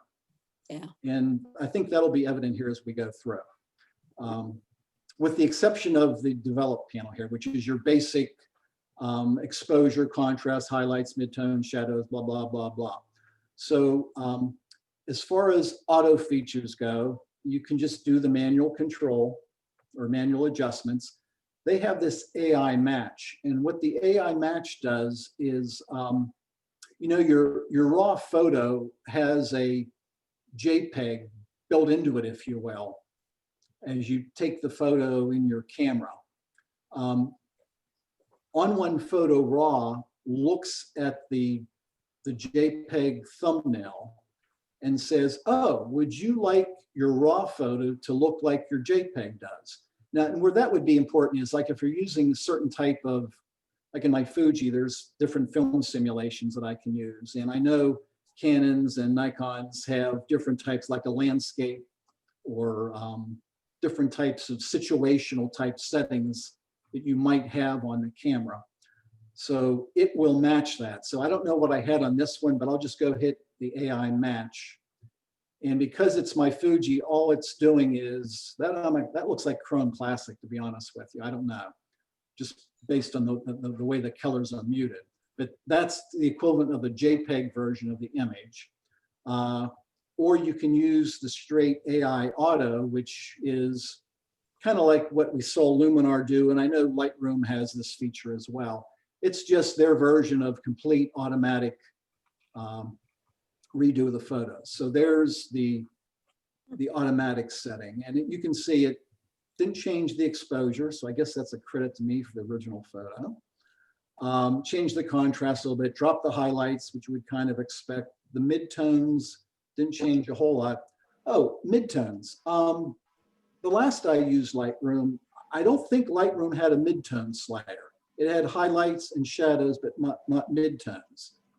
And what it's doing is, if you watch the histogram up here, the midtones does what you would think it does. It adjusts up or down what it thinks is the midtone portion of the histogram. Whereas the highlights, of course, are on the one end and the shadows are on the other end, and same with the whites and blacks. So it just supposedly gives you a little bit more refined control of that.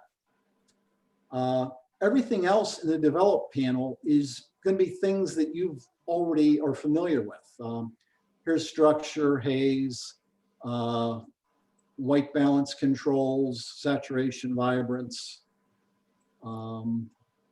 Details section has the sharpening and noise reduction in it. So all of that, you're going to basically just, it's going to look like Lightroom to you. It's going to look, once you see what's there, you'll know exactly how to use it. There's nothing strange about it.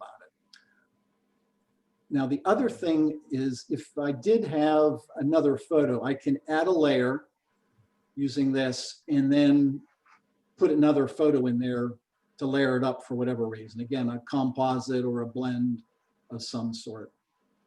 But the effects panel is where Beth is going to lead you through this a little bit here. But I'll just, as an introduction, basically, you tell it you want to add a filter, and then all the filters come here. And I'm just going to pick one here. So now I've got, and that was a borders filter, and it has all kinds of options in it. If I click this, I can minimize it. I'll just go ahead and add another one. And let's say I wanted to add some blur somewhere in the filter. There's the blur control. I'll just minimize this. And so in this case, it's easy to see it applied the blur to the entire photo.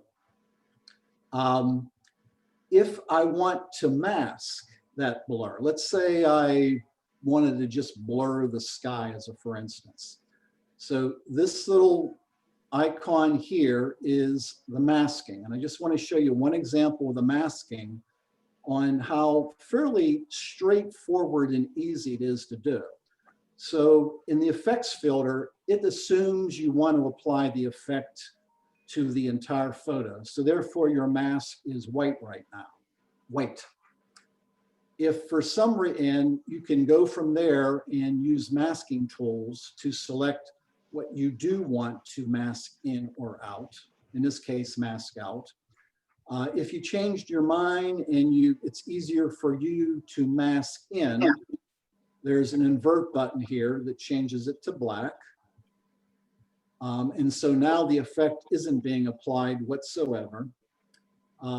If you did a mask and you wanted to use the same mask on another filter, you could copy the mask from here with the copy button. You can view what the mask look like. You can apply a luminosity mask. And these controls down here happen to be for the luminosity mask. But let me just show you one mask. I'm going to go ahead and invert it back so that the blur is applied to the entire photo. So the masking tools are up here along the top, and there's some along the side here as well. But so this is the brush over here. here's a gradient. And for this one, I'm going to apply a gradient. And over here, you can decide which direction you want the gradient to be from. And you can read these. So in this case, I can do a vignette, kind of like a radial gradient, if you will, or I can do linear top and bottom, or I can do left or right. So I'm going to do, what do I want here? Linear top, because I want to take it off the sky just for the heck of it. So I can drop my gradient in here. And so it took the blur off of the sky, and here's a representation of the mask itself. And let's say that I wanted to apply that mask to another filter. I would just go ahead and copy that and then go to the, that's probably a bad example of the borders. Hold on here. Take that out. This is the curves one. And let's just do something real crazy with the curve. Let's say for some reason I wanted to apply that, but I just wanted to apply it to the water, the lower part of the photo. So I already copied the mask from the previous filter. So I can go here and open up the masking, and there's a paste function. So that just pasted the mask. But in this case, it's going ahead and I want to reverse it. I want it so that it's applied up to the clouds, let's say. So I could invert the mask, and there's my crazy curves adjusted or set onto the clouds themselves. So I don't know if the buttons, I just found them so easy to get used to, and picking out the brushes, you can, and it tells you whether you're painting in or painting out. And the adjustments for the brush. So pretty easy to use. So Beth, I'm gonna go ahead. Can you take over? Mm-hmm. I'm gonna stop my share and you can show us some filter stuff. Okay. Can you hear me? Yes. Okay. Let's see. Okay, do you see 3 pictures within a? Yep. Okay, hopefully this will work. All right, I'll try this one. Hold on a sec, I have to move. The one thing that's bad with this is that for some reason, anything going on my screen ends up covering the browse and the edit buttons, which drives me nuts. Okay, so do you see the picture big, the book? Yep. Mm-hmm. Okay, so in effect, one of the ones that I use the most, if you haven't guessed, is the textures one. And one thing that it does too that's good, that I don't think Jim really mentioned, was that if you hover over each of the different ones, over on the right side, it gives you hints and tips and what kind of things that it does. So if you look like at the keywords thing at the bottom of that description, it gives you some like typical things that you can do with it.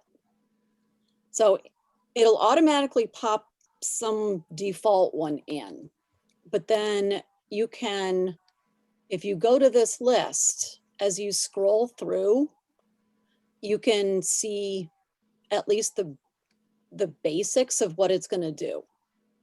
So why not? Try that one. You can also select by looking through all of these lists. So, and one thing you can do too is create your own and save them within the My Extras thing. So this is one that I made. And so you can apply it, you can change the opacity of your texture. You can flip it around.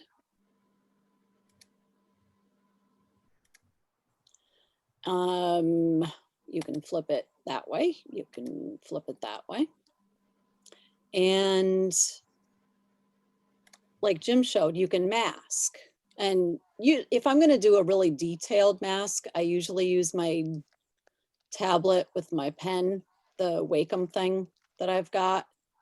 But even with a mouse, you can just quickly do something like that. You can also do a color range mask where and it shows you right now what it's doing, but you can select a color and it will mask that, which is one that I haven't really, it sometimes works, sometimes not as well as I'd like.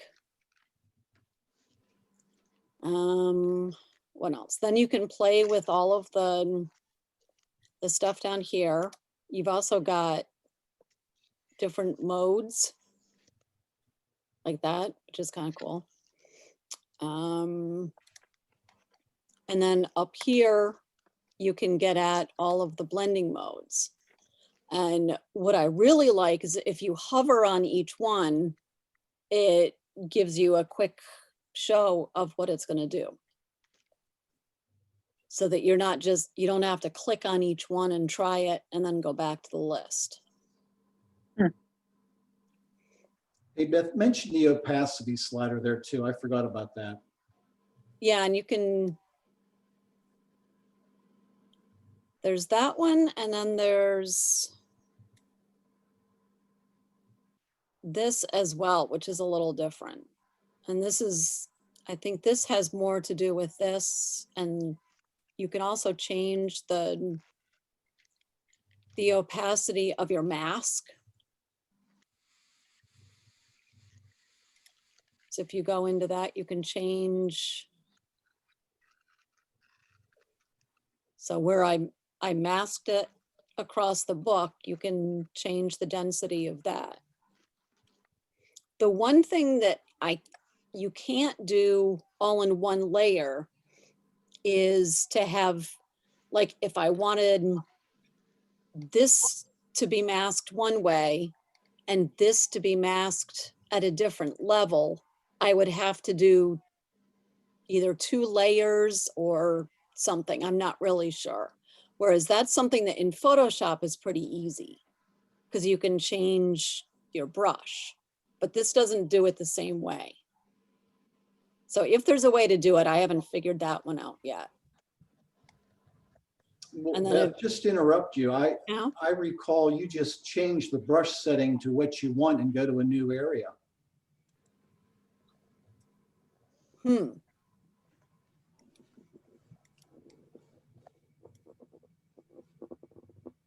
Okay, I'll have to play with that. Yeah, I guess you can. Cool. And if you want to see without versus with, you can just click that, make it visible or not. If you want to get rid of it completely, you can use that. And this is where the history function takes on less and less importance, because any of these filters that you add, you can just click them on and off to your heart's content. As long as you don't click this. Yeah, yes. Because once you click this, it's gone. You'd have to do everything again to get it back. Yeah, the button in the left-hand, upper left-hand corner is the one you want to turn on and off. Yeah, which is very useful, especially if you're doing stuff in local adjustments. You can set up a bunch of different ones to do different things and then mix and match and see which ones you really like. Yeah. Do you want me to show the sun flare, or do you want to show one more? Sure. We're getting close to 9, but I think we got time. This might take a sec. The more you do, the longer it takes to go back to browse, because where you were at the end of everything is what it saves. And that's straight out of the camera. And you can see everything's centered.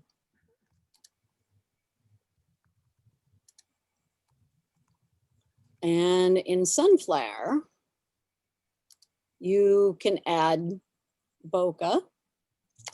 You can add a flare that you can then move to different spots.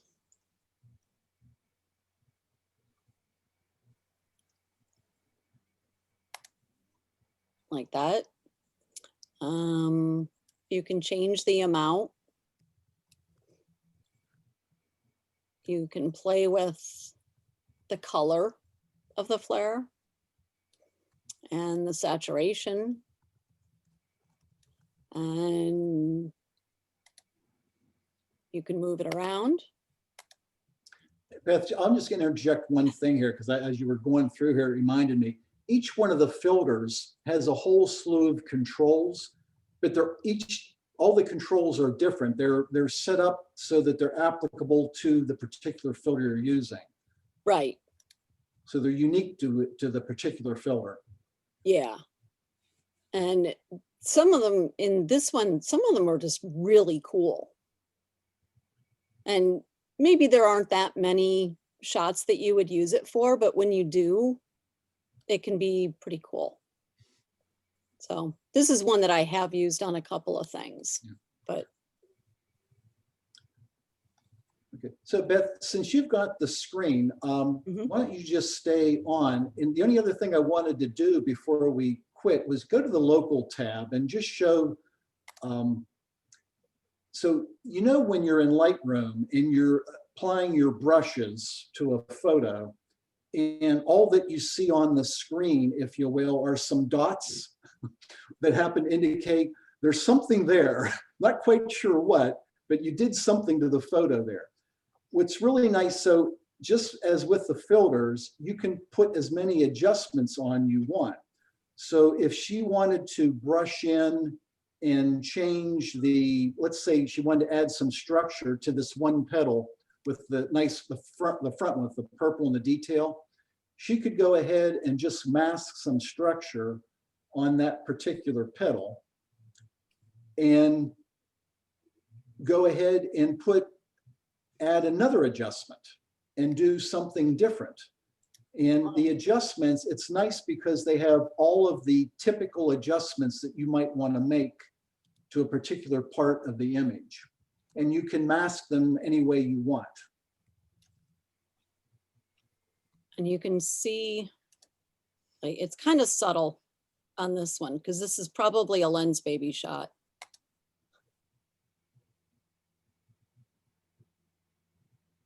And the analogy I would use here, so this is so much better, I think, compared to Lightroom as far as tracking the changes that you made to the photo.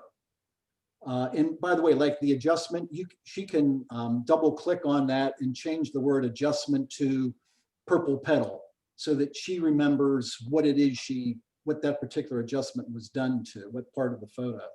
You can also double click on this and it goes back to the middle. To reset, yeah. Yeah.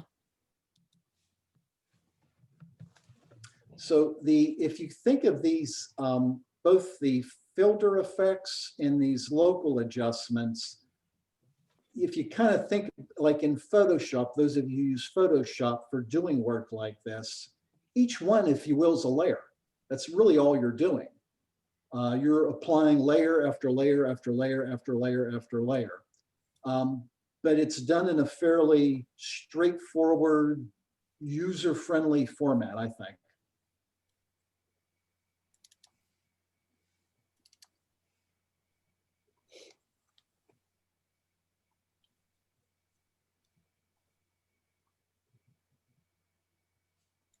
So if you're interested, if you're tired of Lightroom and not being too good using Photoshop, I truly would highly recommend the program. It's fairly inexpensive and it is, as I've said it before, it's user-friendly.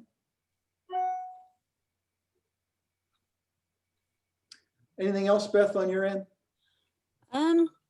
I don't think so. Some of like how I do the file management end of it, I'll get into, and we do that in the January meeting. Because I do mine a little differently. Okay. Hey, thanks for the help, Beth. Appreciate it. Sure. So I think that's about it. I guess we should ask, are there any questions? So if you do go from Lightroom to On1, you're saying that all your albums and everything will transfer over. You'll have all your same files. Well, of course, the files aren't going anywhere. The edits, it will duplicate the editing for you, if you will. The files will stay exactly where they are in your computer. They're not going anywhere. Okay. Well, maybe I'll get On1 for Christmas. Talk to Santa. It's not too late. Nice.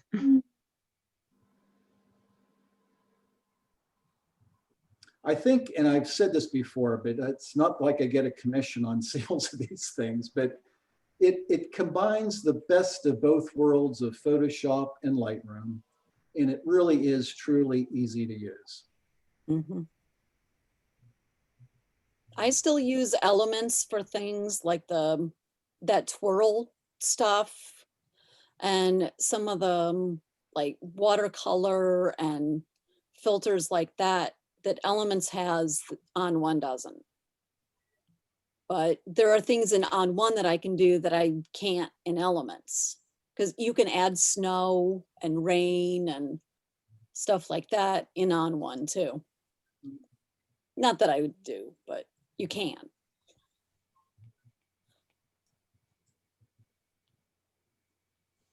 Okay, Brian, I think we're done. Check chat, Jim.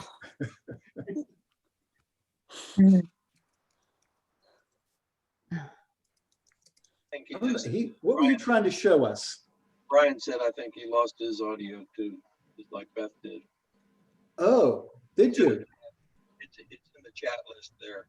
But it was just a couple seconds ago. I know. Oh, okay. So lost ability to be heard. No, I want to take us out on your own. Oh, look at your chat if it's not on. Brian's basically saying good night. I don't know. Can you hear me? Yeah, now I can hear you. I'm back. Okay. I've been gone for like 20 minutes. Okay. So with that being said, now that you can hear me, thank you. Do you have questions? Thank you, Beth. I appreciate it. That was very nice. It was good. Good presentation. And thank you very much. I appreciate that. What I was trying to show you, Jim, was I wrote, look at chat on my iPad. I was going to try to get my iPad to show up on the camera so you could see it. Gotcha. So, all right. With that, I don't know that there's anything else we got going on right now. We got some stuff scheduled. We will have a speaker for April, but I'm not telling you who it is yet. It's going to come out in the newsletter. We're keeping that a little bit of a secret between just a few of us at this point. So I think you'll be excited, though. It's going to be a great opportunity to listen to a pretty good speaker. So we are going to advertise it out to other clubs. It is going to be free. We're not going to make any charges for it, for the speaker, but we do have a limit of 100 people that can be on the call. I've done some checking to see what we could do. We can do 100 on our Zoom account, and to go to the more than 100, it would cost way too much money. So we'll stick to 100. We'll discuss if we want to do some way of limiting that, or if we think we'll just be okay with what we might pick up from other places. But anyhow, so that's something exciting that's coming up. That will be in April. We got some stuff coming up in January. I think January is going to be a good talk that a lot of people could relate to as far as how to file your photos, because it's a question that gets asked quite often. So we're going to let anyone that wants to explain how they do that and their process of it. You're going to have what do we say, like 10 minutes maybe to discuss that. Yeah, 10, 15, yeah. If you're going to do that, or if you want to do that, let Margie know so she can get an idea of how many people is going to be talking, just so that we don't get 90 hours worth of people talking for the 2 hours that we're on. So,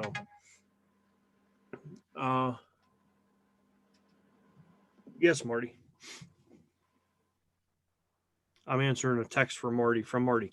Yes, for the January newsletter, if you can. Thank you, Beth. Is there anybody else interested? I mean, we all have our own way of doing file management, so it would be nice to have. I think I've only got 2 other people besides me right now. You've got me, don't you, Margie? Yep, you're one of the 2. And me?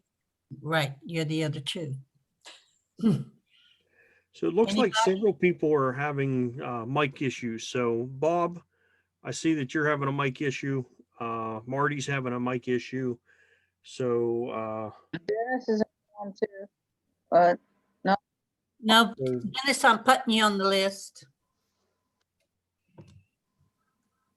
evidently Zoom's having an issue. Hopefully they get that figured out, but we'll I know there was an update to Zoom the other day that my computer did, so that might be part of the issue as far as if you guys have done updates as well. But anyhow, that's all I have. That's exciting. We will have our SWG Light meeting next week if y'all want to on Wednesday night. I got a thumbs up from Marty. I got 2 thumbs up from Bob. Thumbs up from Beth. All right. I think so. So okay, so we'll have our SWG Light meeting next Wednesday evening. So with that being said, I'm going to say I hope everyone has a Merry Christmas, Happy Holidays, or whatever it is you want me to say. I'll say it all. So Happy Hanukkah, whatever. Merry Christmas to you guys. Merry Christmas. Anything else? Happy Hanukkah. All right, guys. Don't eat too much turkey. All right, guys. Good night. Thank you very much. We'll see you. Good night. Hi, Brian.